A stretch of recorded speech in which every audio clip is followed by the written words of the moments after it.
Hello दोस्तों, आप सभी का स्वागत है एक और आईपीओ रिव्यू वीडियो में।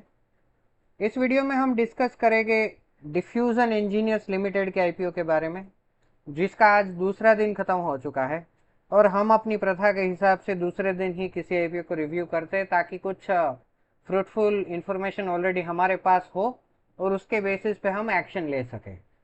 तो आज हम देख लेते हैं कि डिफ्यूजन इंजीनियर्स लिमिटेड आईपीओ जो है उसमें कंपनी क्या कार्य करती है, उनका बिजनेस क्या है, और उसके साथ साथ हम ये भी समझेंगे कि इस आईपीओ के रिलेटेड इंपॉर्टेंट पॉइंट्स क्या है और मेरा इस आईपीओ में व्यू क्या है। तो पहले हम इसका बिजनेस समझ लेते हैं। कंपनी जो है वो 1982 में फाउंड हुई थी।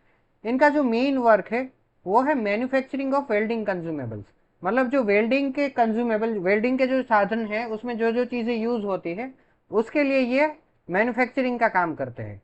फिर ये वेयर प्लेट्स बनाते हैं और पार्ट्स बनाते हैं। और इसके साथ साथ इनका हैवी मशीनरी में भी काम है। तो ये हैवी मशीनरी भी बनाते हैं कोई कोई कोर कोर इंडस्ट्रीज में के लिए।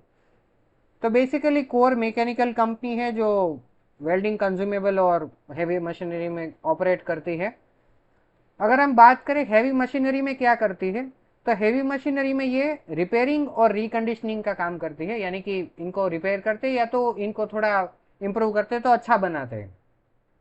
और इसके साथ साथ इनका वेयर प्रोटेक्शन पाउडर, मतलब कोरोजन ना उसके लिए जो प्रोटेक्शन पाउडर रहता है उसमें भी काम करते हैं।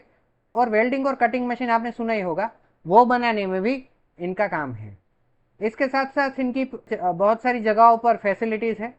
नागपुर, महाराष्ट्र में भी है। और कौन सी फैसिलिटी में क्या काम करते हैं वो भी यहाँ पर मेंशन किया गया है। तो इनके पास टोटल 4 यूनिट है। पहले यूनिट में ये welding electrodes for special purpose का काम करते हैं। दूसरे यूनिट में flux core wires, wear plates और वेयर पार्ट्स का काम करते हैं। तीसरे यूनिट में कोटिंग फॉर एब्रेशन और कोरोजन रेजिस्टेंस के लिए जो काम है वो करते हैं। और चौथे जो यूनिट है उसमें फ्लक्स कोर वायर्स बनाते हैं। और वेयर प्लेट्स भी वहाँ पर मैन्युफैक्चरिंग करते हैं और हैवी इंजीनियरिंग का काम भी करते हैं। अभी तक कंपनी के पास 130 क्वालिफाइड इंजीनियर्स है। तो इनके पास 130 इंजीनियर्स की टीम है। तो आई होप आपको कंपनी का बिजनेस समझ में आ गया होगा। कोई भी डाउट हो बिजनेस के रिलेटेड तो प्लीज़ आप कमेंट में मुझे बताइए, मैं और अच्छे से एक्सप्लेन कर दूंगा। अभी हम कंपनी के फाइनेंशियल्स देख लेते हैं। तो अगर कंपनी के फाइनेंशियल्स की बात करें तो 2022 में कंपनी का प्रॉफिट आफ्टर टैक्स था 17 करोड़, 2023 में था 22 करोड़ और 2024 में था 30.8 करोड़। तो डिसेंट ग्रोथ है। अच्छा खासा ग्रोथ तो नहीं बट डिसेंट ग्रोथ कह सकते हैं।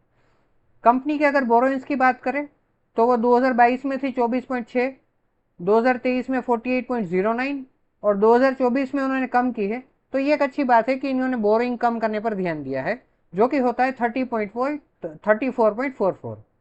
अभी हम कंपनी के आईपीओ के डिटेल्स के बारे में डिस्कस कर लेते हैं। तो कंपनी का जो आईपीओ है वो 26 सितंबर से 30 सितंबर तक खुला रहेगा। यानी कि ये मंडे इसका लास्ट डे होगा। आपको पता ही होगा कि सैटरडे संडे यानी कि वीकेंड पे मार्केट खुला नहीं रहता। तो अभी जो आज इसका दूसरा दिन था तो 13 सितंबर उसका लास्ट डे होगा। फेस वैल्यू जो है वो 10 रुपये पर शेयर है। अगर प्राइस बैंड डिस्कस करें तो 159 टू 168 है। आपको हर बार 168 जो कि कट ऑफ प्राइस है वहां पर लगाना है। एक लॉट में 88 शेयर्स हो गए। और कंपनी के टोटल इश्यू साइज की बात करें तो वो है 158 करोड़। तो अगेन एक मनबा के ऑलमोस्ट, मनबा से थोड़ा बड़ा कह सकते हैं वैसा आईपीओ आ रहा है।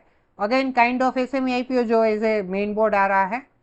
और अगर आप इसके एम्प्लॉय है, जैसे कि मैंने नीचे डिस्कस किया एम्प्लॉय के बारे में, तो आपको पर शेयर 8 रुपीज़ का डिस्काउंट मिलेगा। बट आपको ध्यान में रखना है अगर आप एम्प्लॉय है तभी आपको एज ए एम्प्लॉय लगाना है, वरना आपको एज ए रिटेल अप्लाई करना है। अगर हम इस आईपीओ के दूसरे डेट्स की बात कर लें तो बेसिस ऑफ अलॉटमेंट, यानी कि आपको अलॉटमेंट कब मिलेगा वो है 1 अक्टूबर को आपको पता चल जाएगा अगर आपने अप्लाई किया तो अलॉटमेंट मिला है कि नहीं। रिफंड आपको जो है वो 3 अक्टूबर को आ जाएगा। और शेयर्स जो है आपके डीमेट अकाउंट में 3 अक्टूबर को ही क्रेडिट हो जाएंगे। और इसकी आईपीओ की लिस्टिंग जो है वो है 4 अक्टूबर, यानी कि एग्जैक्टली एक वीक के बाद। तो ये हो गई कुछ इंपॉर्टेंट डेट्स के बारे में डिस्कशन। लॉट साइज के बारे में डिस्कस करें तो इसमें एक लॉट में 88 शेयर्स है। यानी कि अगर आप इसमें अप्लाई करते हैं एज अ रिटेल तो आपका मिनिमम जो पैसा है वो 14,784 ब्लॉक होगा। तो ये हो गए कुछ लोट साइज के बारे में डिस्कशन। अभी हम इसके प्रमोटर होल्डिंग के बारे में भी डिस्कस कर लेते हैं। तो प्री आईपीओ जो है, इसके जो प्रमोटर्स थे वो थे 93.10। जैसे ही लिस्टिंग हो गई तो इसमें हो जाएगी प्रमोटर की होल्डिंग 69.70।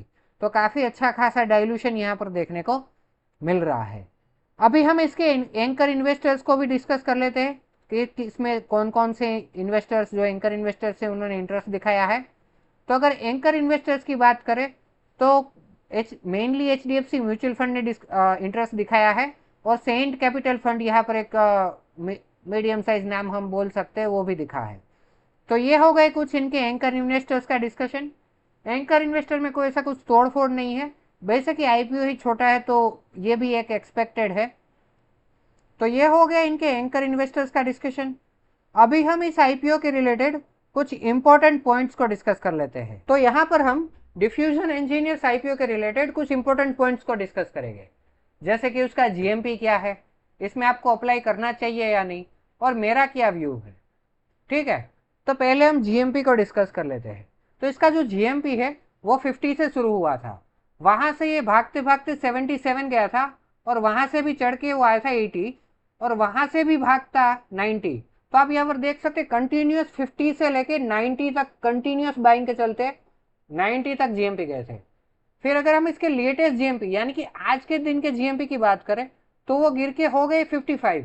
तो इसमें फॉर श्योर मनबा के जैसे प्रेशर दिखा है, क्योंकि अभी जैसे मैंने आपको बताया राइट मनबा के वीडियो में भी कि एक मार्केट में एक तरफ से प्रेशर दिख रहा है जीएम हर एक आईपीओ में। तो इसके चलते इसका जीएमपी भी जो है वो एक समय पे 58% था, वहां से गिर के आज हो गया है 32.74%। तो काफी अच्छा खासा प्रेशर है। जब तक ये 50 के लेवल को ब्रेक नहीं करता, ये लेवल जो है जहां से ये शुरू हुआ था वो लेवल बहुत ही जरूरी है अभी इस आईपीओ में। अगर ये इसको ब्रेक नहीं करता और यहाँ से अगर रिवर्सल आता है तो अच्छा है, वरना ये और भी नीचे जाएगा।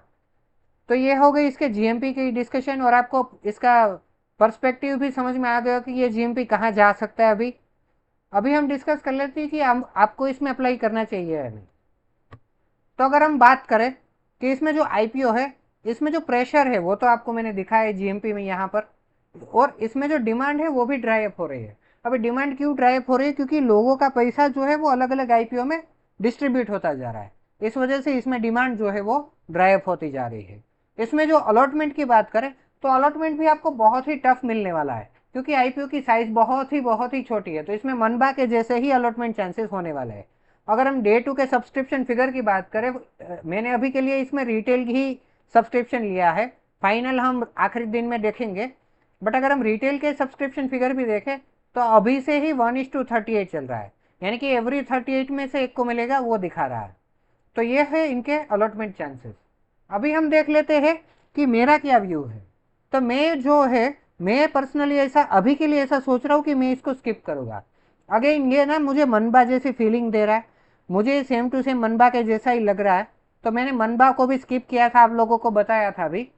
तो मुझे ना पर्सनली ऐसे आईपीओ जिसमें एक तो अलॉटमेंट चांसेस बहुत ही कम है, तो उसमें मुझे अपना पर्सनली पैसा ब्लॉक करना सही नहीं लगता। और मैंने यहाँ पर जैसे लिखा भी है कि मैं 30-40% के लिए इसमें अपना पैसा ब्लॉक नहीं करूँगा। अगर मैं आपको बताऊँ कि आपको क्या करना है तो आप अपने हिसाब से देखिए, अभी तक में मैंने जितनी बातें बताई उसको आप सोचिए, और फिर आप अपना खुद का कॉल लीजिए कि आप क्या कर रहे हो। और हाँ, इस वीडियो में आप ये भी कमेंट कीजिए कि आप इसमें अप्लाई कर रहे हो या नहीं। अगर कर रहे हो तो क्यों कर रहे हो, अगर नहीं कर रहे हो तो क्यों नहीं कर रहे हो, ये आप मुझे प्लीज़ कमेंट में बताइए। तो बस यही था ये वीडियो में। आई होप कि आपको भी ये वीडियो भी अच्छा लगा होगा। अगर अच्छा लगा है तो कमेंट कीजिए, अपने फैमिली और फ्रेंड्स के साथ शेयर कीजिए, ताकि इनको भी ऐसा अच्छा कंटेंट जानने को मिले। ठीक है, फिर मिलते हैं अगले वीडियो में। तभी के लिए थैंक यू वेरी मच।